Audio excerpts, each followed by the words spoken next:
Hey everyone, Skizma here. A few weeks ago I showed off the 3-tier armor system I made for my Battle Royale mode, and now I've also created a healing system to pair with that. After looking through the object browser, these are the 4 items I thought made the most sense. They actually kinda resemble the ones from PUBG, which is pretty cool, but if there are more suitable assets in the official build, I'll likely swap them out. And by the way, these clay pots are only temporary. I'm using them to activate the healing items since switches stopped working for me in this build. These 2 on the left are the health healing items. The meal will restore roughly half of your health bar, while this med kit will always fully heal your health. Since there's no current way to simply hard-code a number value to be added when restoring health, I had to approach it a different way. At the start of the game, I apply a trait that prevents the player's health from recharging. When they consume a healing item, I temporarily replace this trait with one that instantly starts recharging their health, then revert back to the original trait once the heal has completed.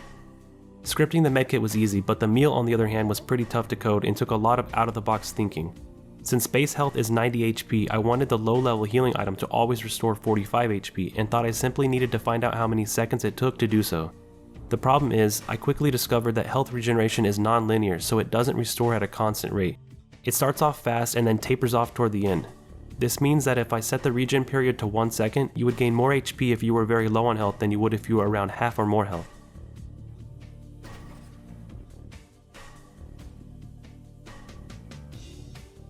The solution I came up with was making a sort of bracket system that checks which one your current health falls under, then regens your health for a specific amount of time. Testing this to get these exact times was extremely tedious, but I think I finally found the right numbers. My system gives about 45 HP when you consume the meal item, but can range from around 42 to 48 depending on where you are in your bracket.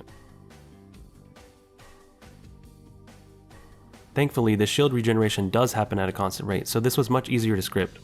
The medicine bottle heals half of your shields or 70 SP, and the energy drink will fully heal your shields or give 140 SP. Currently I don't have these scaling up depending on your armor level because I want to test it in gameplay first. This means if you have level 3 armor they will only heal you 20 and 40%, but once testing begins I'll see how this plays and decide if they should be switched to always heal 50 and 100%. Since there will be no backpack or inventory system, I needed a way to make up for the fact that you can't stock up on healing items to use later. Pretty early on I came up with the idea of healing stations, but I didn't know what they would look like.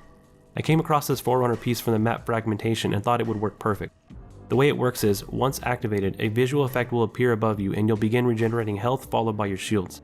The effect is meant for immersion, but also acts as an alert to nearby enemies to give a nice risk-reward factor. Right now, they only heal the person who destroys the clay pot, but in the final version you can expect anyone who stands on the platform to be healed. I plan for these healing stations to be spread throughout the map and never change locations. This way, from playing and learning the map, you can always count on knowing where the nearest one is. I was having trouble adding the healing items to the loot pool because of the clay pots, so for now I just place them on the ground. You can expect them to be included with everything else in the official build, which releases in just a few more days. That about covers it for this one. Once Forge releases on Tuesday, I'm going to get these scripts transferred over and begin fleshing them out. I want to get this playable ASAP, and there are a lot of things to do, so I'm not exactly sure what my next video will cover. It may even be a collection of various new mechanics for the mode. And then there's the map itself, which I recently just announced I'm collaborating with a few forgers in the community on. If you're new here and love what you see, please consider subscribing and following me on Twitter as well, and leave a like and comment below what you think. Thank you so much for watching, I'll see you in the next one.